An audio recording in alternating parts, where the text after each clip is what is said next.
Get your butt in here. Welcome back to the second half of Give Me a Break. I was watching a clip from Songs of Real Life High School Musical 3.5. This was from years ago, and it had 1.0 million views. It was from years ago from a channel named Robbie Albert with a lot of songs in real life. And on the future segments, we'll look at some viral videos like Songs in Real Life. From Steve to Mortoki. And trust me, you will laugh and sing at the same time. But in all seriousness, let's get to COVID. 6.75 million state of Texas, almost 3,000 cases, 12 new deaths. Nothing in Union Oasis County, which is good. 6.7% positive. Oops, can't keep moving this. Over 28,000, over 400,000 tests been taken. Hospitalizations, well, ICU for over 1,500, and hospitalized over 11,000. Vaccinations, one dose, 73.1, at least one dose, 21.1 million, and since April 30th, fully vaccinated, 17.8 million. Since yesterday. And so far, the doses given has been 46.7 million. Fully vaccinated has been 17.8. 61.4% of the population has been vaccinated. 576 million doses have been given. 220 million have been fully vaccinated, and 66.7% of the population has been fully vaccinated. That's for the U.S. Now, for total cases, 6.7 million, 88,000 deaths. And total doses, 46.7 million doses have been given, 17.8 million people have been fully vaccinated. For the vaccines, well, new doses were 37,000. U.S. is over 34. New doses given in one day since it's 2.4 million.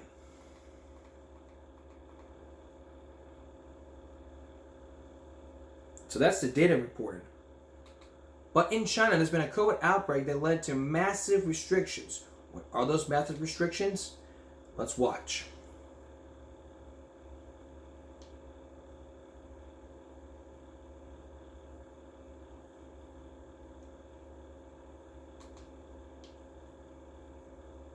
COVID-19 cases are rising once again with limited impact, though. More than a half a dozen states have seen reports of new infections double in the past 2 weeks.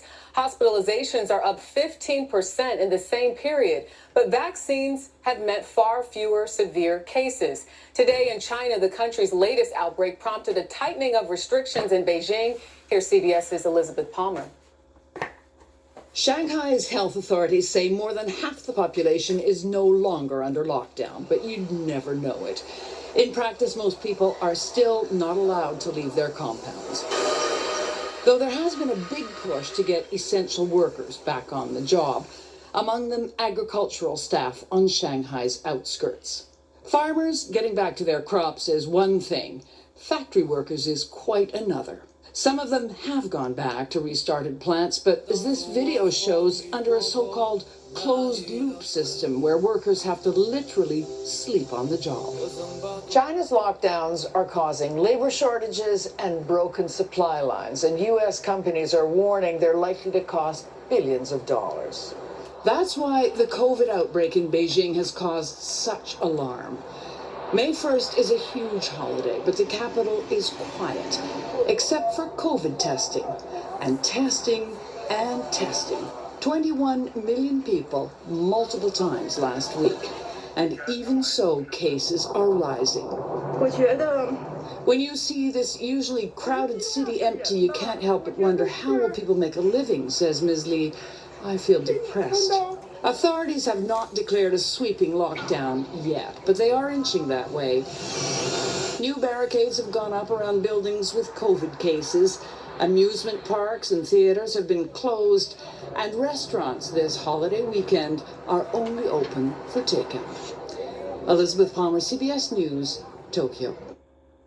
China's going to get back on the right track, and we'll let you know what happens. But in the meantime, if you've not been vaccinated, please get the vaccine. Everyone is eligible to get the vaccine, even kids. So make sure you ask, if you try these questions, make sure you get them good answers. Masks, very important. Social distance, hand washing, hand sanitation. Disinfect your area at all times. Lysol works best. Also, you need to understand that the TSA is now giving people option to wear masks. But take extra precautions when going out. Masks and hand sanitizers work best when you take extra precautions. Also, you're going to do no masks. If you have a medical condition, you are exempt. So let's try to be safe as we start the new month. And see the light at the end of the tunnel, because vaccination rates are up, but the cases are high. Let's try to keep it from going. Let's keep it low.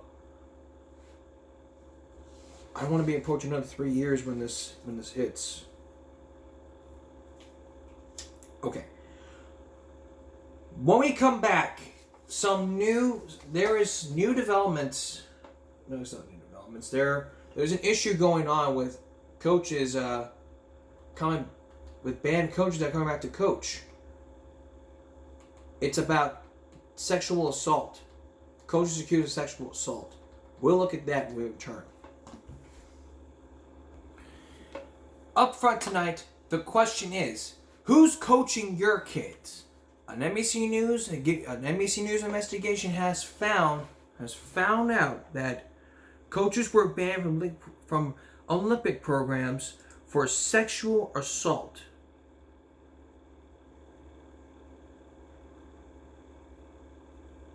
This happened in 2002 when Mackenzie Lesh dreamed of competing. So let's take a look. In 2012, Mackenzie Lesh was dedicated to Taekwondo. She had an eye on the Olympics.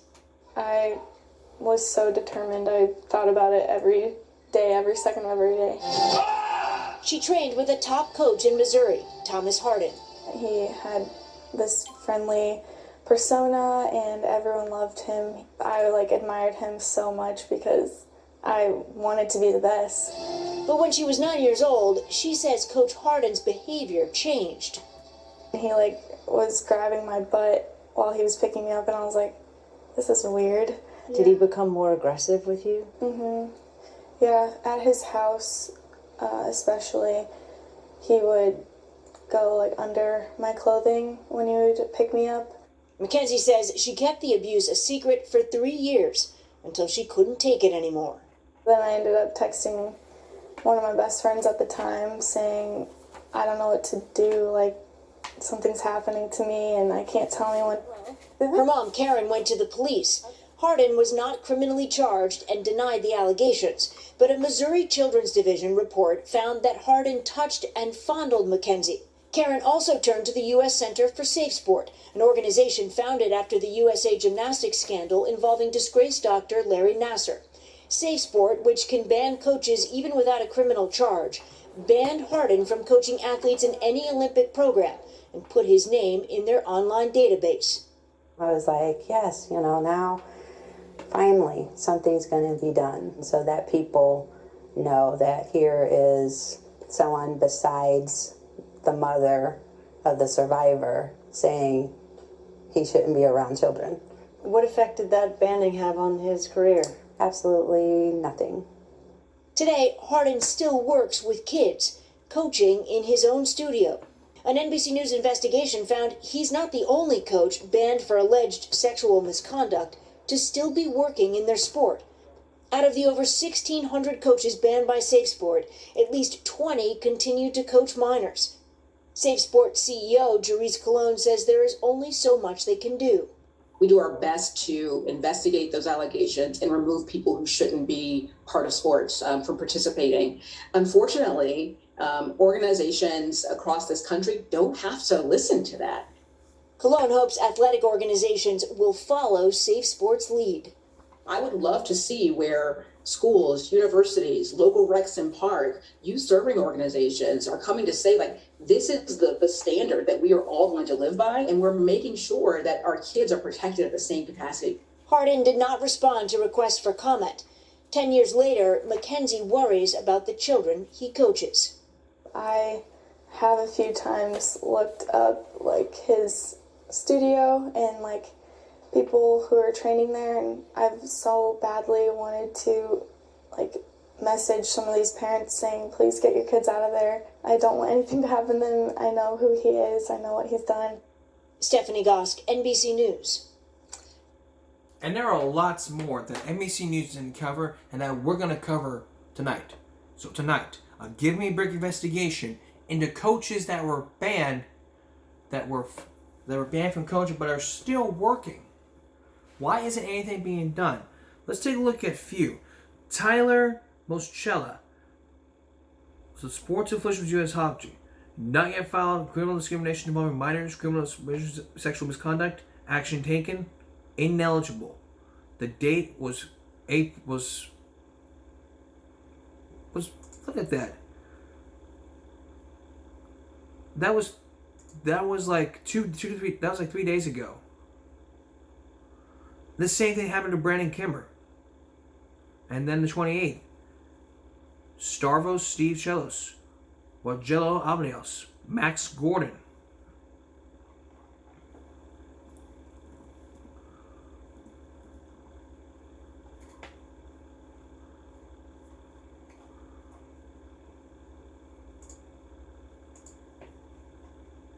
And look at this. Thomas, look at all of this. Even this one. The state of Georgia, USA banned substantial criminal, not yet final criminal disposition action taken was ineligible. Suspension from Wyatt Thomas, ineligible. Permanent eligibility. Ineligibility. Ineligible. Ineligible. Ineligible. Permanent ineligibility. The same thing with these three. If you're not taking safe steps to make sure this doesn't happen again, there are allegations of misconduct. Like look, unknown city for Tyler, ineligible, temporary restrictions for these two. 2 ineligibles, temporary restrictions. 2 ineligibles, 1 suspension. I'm glad they're stepping up to the plate here, but more has to be done. Timothy Rogers, USA Gymnastics, allegations of misconduct, temporary restrictions since January. We don't know if any of these things are done, but the Safe Sport Code defines the U.S. Center for Safe Sports Authority and jurisdiction prohibited categories, include misconduct and the center's process of responding and resolving abuse. It's a 52-page thing. Look at this, 52 pages.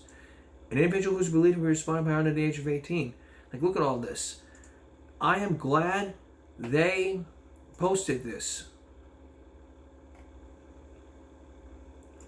And what about their policy and procedures? You got the Safe Sport Code, minor athlete abuse prevention policies.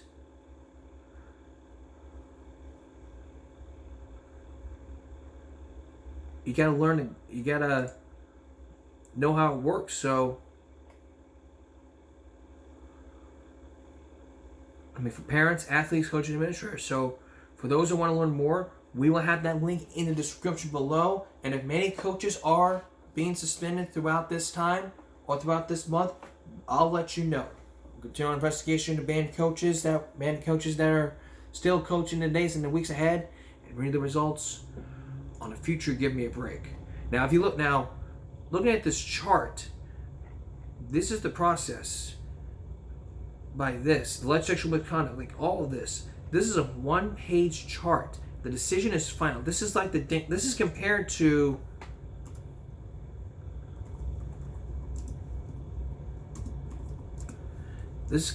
something called the Dance of the Lemon.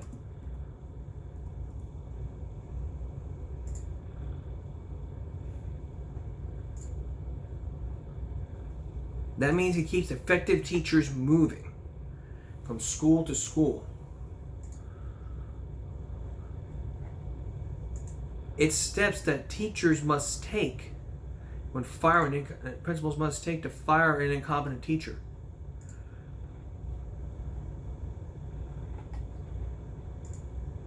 mean, it takes years and years. Let's work in the rig when we come back. Now for an update on the story we first taught you about. Wednesday, we focused on a Law & Order episode that focused in on the Oxford shooting. Well, just 2 days after the episode, the community school superintendent sent a memo this week warning families of potentially triggering an episode of Law & Order. It says the episode storyline involves a school shooting and calls the plot ripped from the headlines. In the fictional episode, the shooter's father provides him with a gun. The episode comes just 1 day before the 5-month anniversary of the Oxford high school shooting. She says the episode's plot hits way too close to home and she won't be watching. Law & Order does want a warning during the episode, noting that these episodes do not discuss actual events or people, but the similarities are too much for that parent.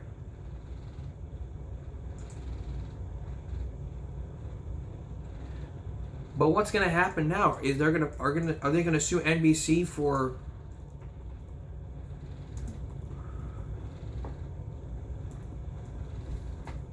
Are they going to sue NBC for this? We won't know.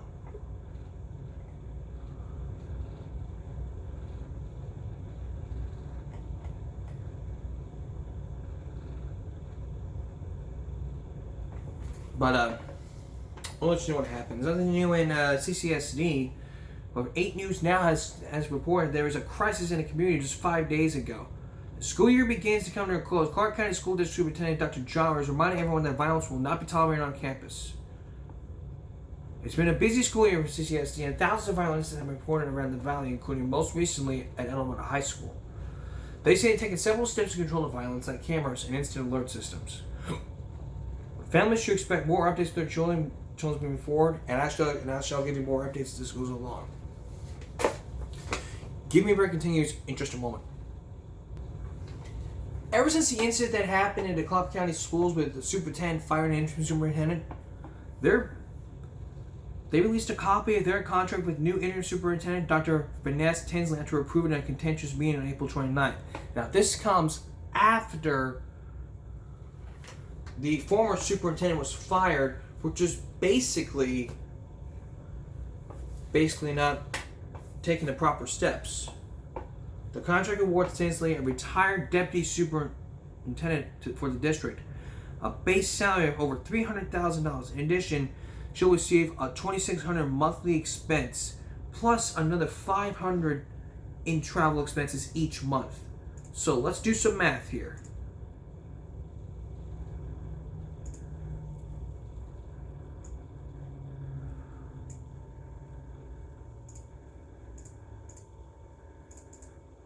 Take $325,000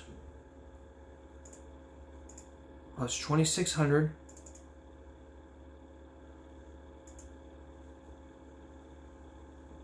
plus $500. That equals $328,100 in total. That's from the state of Georgia. That's what their tax dollars are paying for, and they also agreed to reimburse Tinsley up for $500,000 in legal fees related to her employment by May 31st. But the board released a termination letter for Dr. Cheryl Watson Harris, who was fired potentially as superintendent on April 26. That letter states that the board fired her for convenience, which requires them to pay 12 months of her base salary of $325 per year as servants. If the board fired Watson Harris as a cause, her contract stipulated that she would be given a 30-day notice and a formal hearing. But we don't know if that's going to happen. In her response to an April 25th letter from the state superintendent Robert Woods, who criticized the board and advised them to empower then Superintendent Watson Harris, Turner pointed fingers at Watson Harris instead, saying, pursuant to our purchasing policy, the superintendent is empowered to promptly address any situation that threatens to jeopardize the health, welfare, and safety of our students, staff, and the district, or the public for ongoing competitive selection rules of purchasing goods and services. Turner wrote to Words. Turner went on to say that the board expected the superintendent to comply with the Georgia Department of Education recommendation to address unacceptable conditions at DeWitt High School, as well as the other district facilities.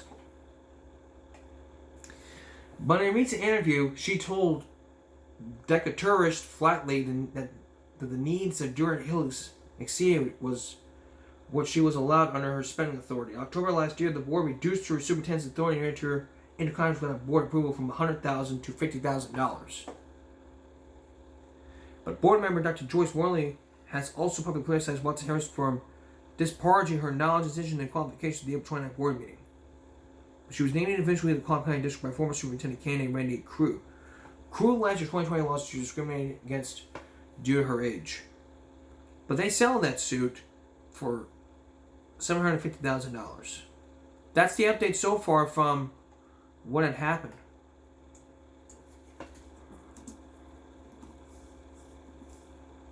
But has there been updates since then?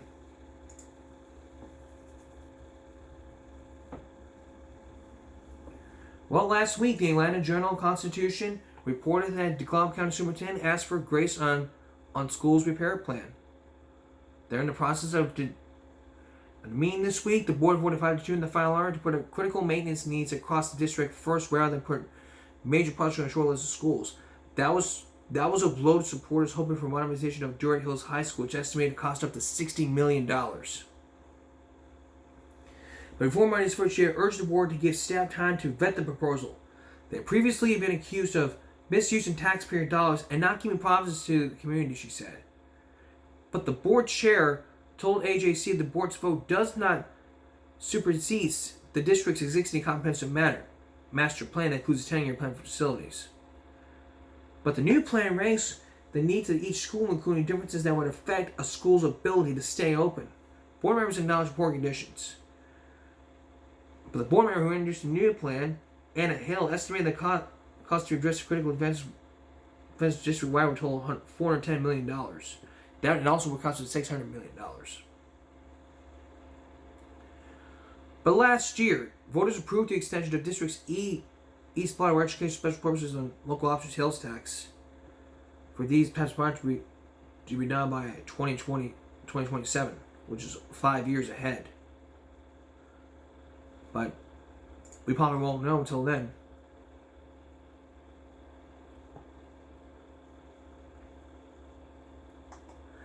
And just 5 days ago, the DeKalb School Board was concerned by the state superintendent.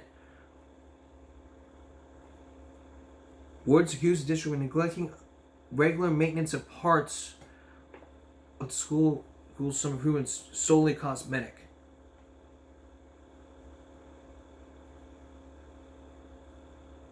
In part, the response says, "We are concerned that your department is concluding that conditions at Durant Hills High have been addressed with a solely cosmetic manner. Pursuant to our purchasing policy, the superintendent is empowered to comply with the addresses.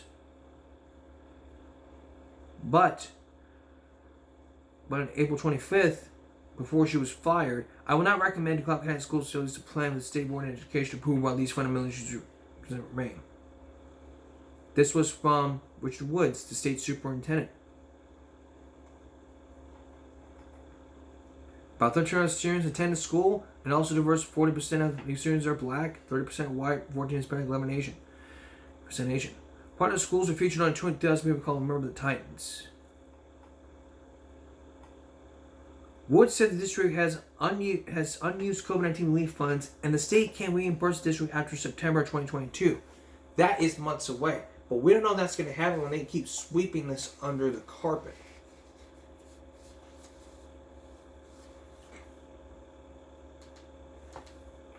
If something's happening, you need to let this happen and not sweep it under the carpet like it's no big deal. It is a big deal. It's a safety issue.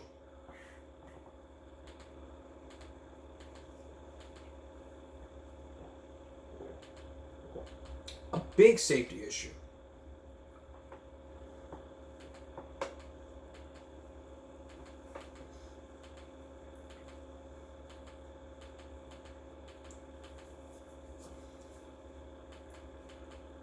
Now you're hearing those food trucks here in Coastal Bend. The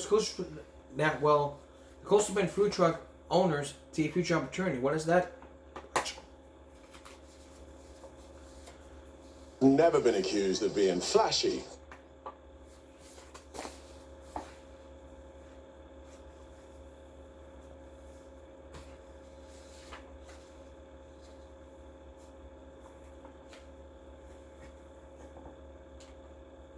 Tonight, they are seemingly popping up across Corpus Christi and the Coastal Bend, talking about those always popular food trucks. Yeah, each one offering a variety of tasty bites, everything from street tacos to barbecue, and they're typically not very expensive.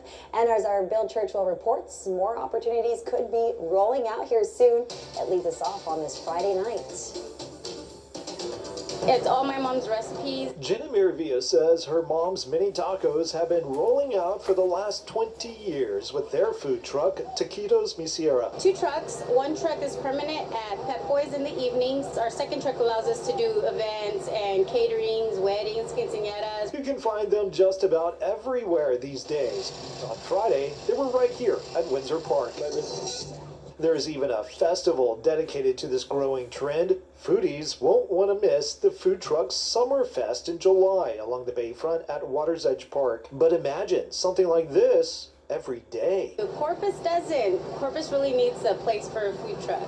Big cities like Austin and Houston are famous for their food truck scenes, one designated area to try a little bit of everything. I think it would be really popular here. We're actually coming up on our first anniversary, so we're super excited. Sisters Sarah Flores and Sabrina Lozano can also see a food truck park working here and believe it would encourage more startup trucks like theirs. One day that would be our dream to get have a food truck park like in Corpus Christi because we've seen it around places. One coastal community working to serve up their own food truck park within the year is Rockport. It was at this groundbreaking event for the new courthouse and city hall where we learned about the latest endeavor by business owners there. It's going to have live entertainment. It's going to have at least 5 food trucks and outdoor playing where you have the games. We are in Rockport once a month and they bring out a crowd.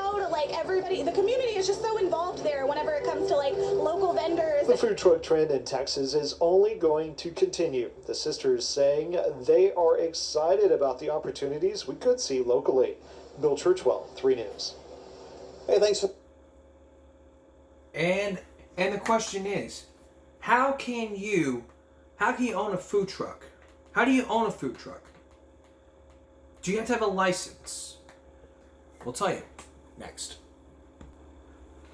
With the Corpus Christi Food Truck Fest happening in July, which is 2 months away, the question is, how can you apply for a food truck? First, make sure you contact the local health department to obtain the necessary license for operating a food truck. That includes food manager identification license, or FMIL, food manager's license, food handler's license, and a vending license. Now, this is for Houston. You also need to purchase a mobile food truck or truck that can be modified to fit all kitchen equipment. Plan on dropping some big bucks, though. It's a 6-figure investment depending on how fancy you want your truck. Prices can escalate to $500,000.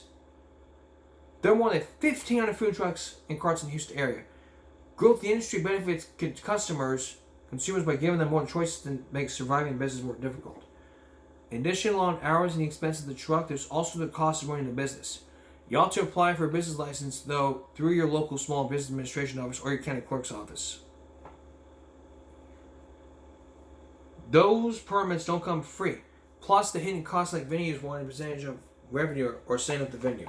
The cost of propane and the maintenance cost for the truck. Now here, let's review with the checklist.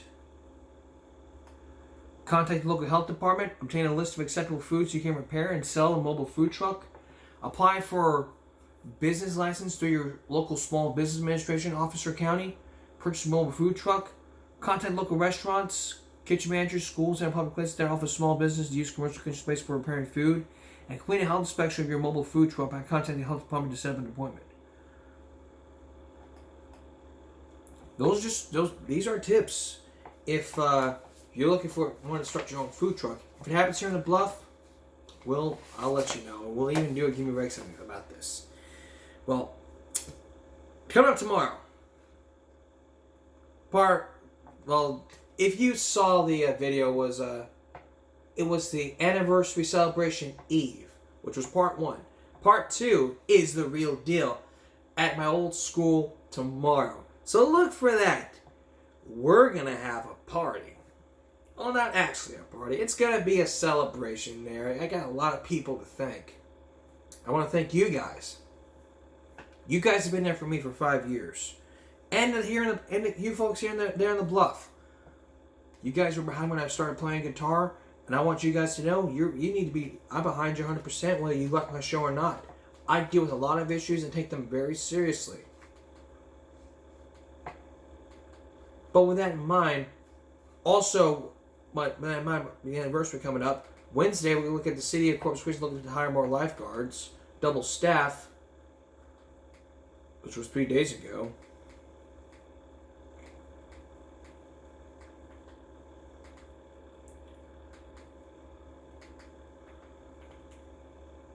And give you some more updates. That's all of this edition of Give Me a Break Sunday, the second half. We'll see you again tomorrow for a special episode of Give Me a Break, part 2 of our 5-year celebration. Hope you can stay tuned. Follow us here at YouTube. Good night.